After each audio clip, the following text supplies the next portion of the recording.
Coleman wires and cable. Great quality. Now with the new look.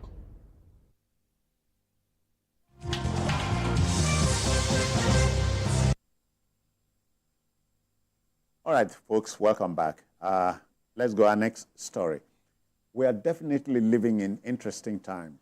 So while we thought that we had heard the last on the petrol subsidy, a minister has let it be known that the country is spending a lot on importation. The Minister of Finance and Coordinating Minister of the Economy, Wale Edun, says Nigeria spends as much as $600 million monthly on petrol importation. Meanwhile, the Nigerian Senate has raised questions over the 2021 approval of 1.5 billion naira for the turnaround maintenance of the Port Harcourt refinery. To the Red Chamber, it's unfair to treat government or public businesses or companies as orphans. Sounds like a familiar refrain, I suppose. Yeah, it's very sad that at this point you are still importing, petrol after decades and years of, turnaround maintenance. This thing called turnaround maintenance, I've been hearing it since when I was in primary school, and now I have children, and they are still hearing turnaround maintenance. Your children will have children. So I've been hearing turnaround maintenance. So even by now, I feel that would have gotten another phrase or words for it. Maybe rehabilitation or something. But the turnaround maintenance is always coming with billions of naira for them to turn around. And I remember makes me who can forget General Buhari's, that's talking about Buhari's first coming, the Minister of Petroleum Resources at the time. Tam West. Yeah. Turn around. So for the importation, let me go to the first one, which is the importation, $600 million, monthly. So it's huge. It's quite huge. And that is where this government will start to play its role of trying to see how they can reduce this $600 million. I know the last visit to Dangote refinery, he was actually saying something about this turnaround, that his own refinery, the maintenance will be done every either 3 years or 4 years, and for Nigeria, we've been doing our own consistently with money, but we are not getting results. Yeah. So for now, I feel the government will have to start looking at how they can, reduce this amount of importation of fuel. We know that all our refineries are not working. Yeah. But we are spending money on doing turnaround. The last administration, I remember they even borrowed money to even do turnaround maintenance. And they told us that the refinery will be ready. I know several times that the CEO, GMD, came out to tell us when the Port Harcourt refinery will come on. They keep shifting the post. Exactly. In fact, you have forgotten that they even said August. Petrol will start running, and we are waiting for August. They think August will not come, but August is here. So I think Nigerians will begin to ask questions. And one of the questions is, why are we importing? Why are we spending so much money on this importation? When we know we have refineries that we're supposed to have turned around for us to start, getting petrol. Up to now, we are still spending this much. Yeah, Paul, the bystander would be scandalized that with the coming into the fray, the picture of the Dangote refinery, importation of the premium motor spirit would be a thing of the past. That was what was expected. But, the shenanigans going on in that sector.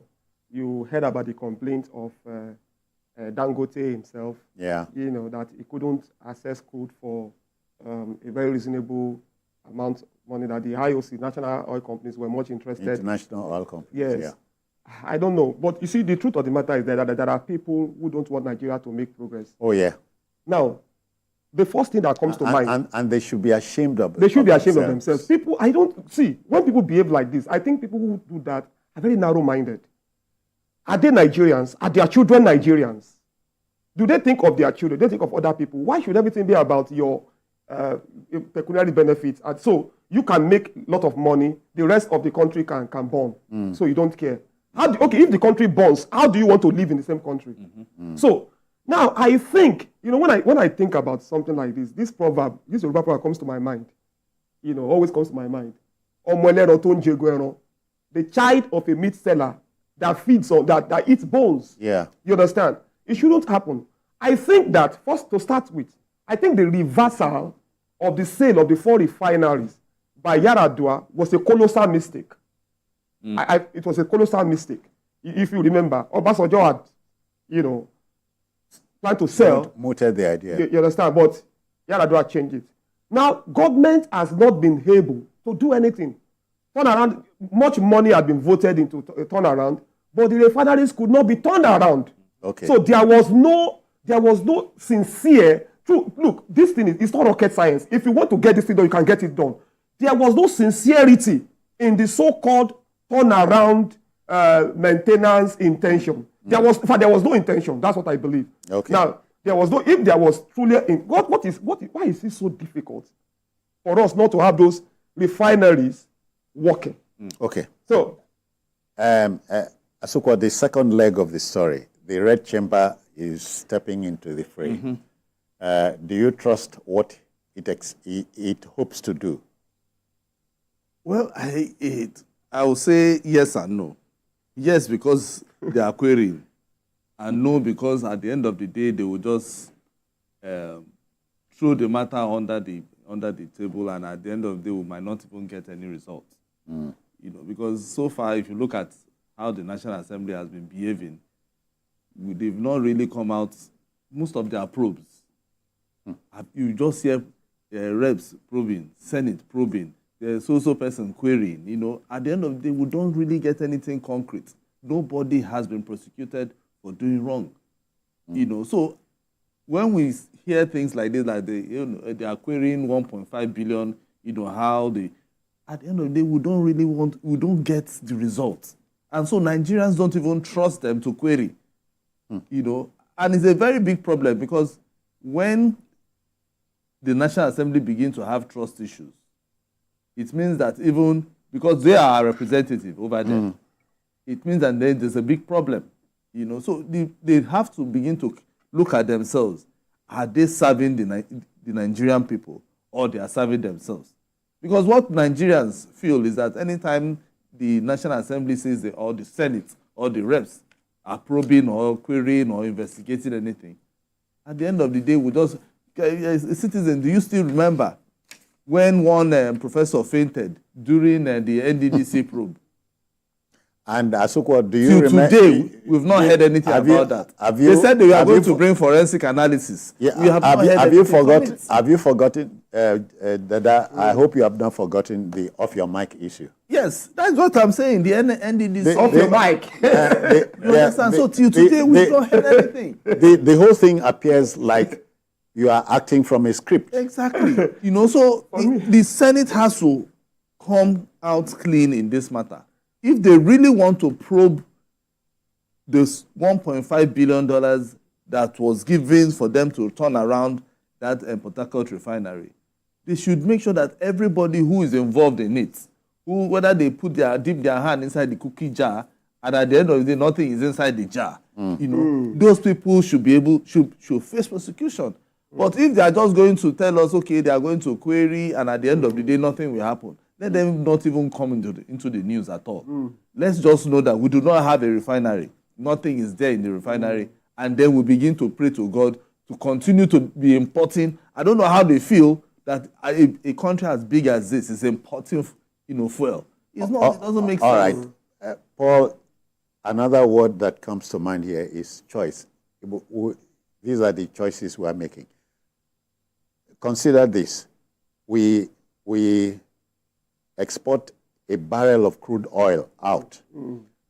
It returns returns with the premium motor spirit, and yet a barrel of crude oil has up to 42 byproducts. Nobody is asking. Yeah, because there is no. If you get No, I understand what you are trying to say, and that's why I'm saying that. Nobody is talking about aviation fuel, kerosene, grease, and every other. Yeah. The truth of the matter is, I sometimes think there is no genuine intention to develop this country because these things are not rocket science.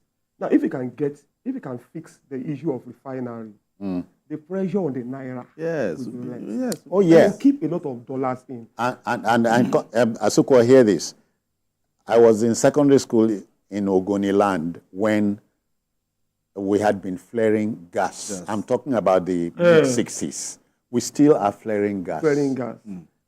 When we keep paying lip service, we'll stop flaring. You know, we keep asking, it's another of the choices we are making. Questions, but no satisfactory answers. He talked about the Senate the other time, but the Nigerian legislature has been reduced to a barking dog that cannot bite.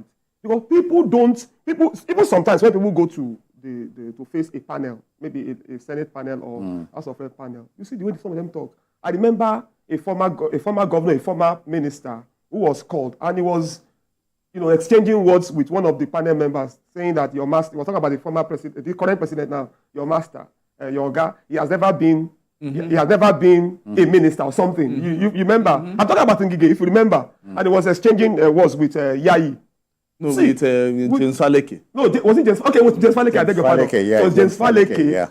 Was that necessary, for God's sake? People don't take. So it behooves, and I think, because legislature doesn't have the power to enforce. But the legislature can recommend, can call on the executive to do something. Often the executive fails to do anything. The legislature does not have the power of enforcement, does not have the power of prosecution. Yes, you can make the investigations and make investigation and open can of worms. You understand what I'm trying to say? Yeah. But beyond the can of worms, beyond the opening can of worms, the truth of the matter is that it behooves the executive to do the necessary. You understand? All right, Paul, fix your mic, because we'll need your voice. Yeah, Asokwa, let's look at the body of the story. The minister must be familiar with the figures. So when he says we are spending about $600 million in importing fuel, he knows what he's saying. Yes. But does this not raise a question in the mind of the viewer? But I thought we had done away with fuel subsidy. And so this is not subsidy. This is no. If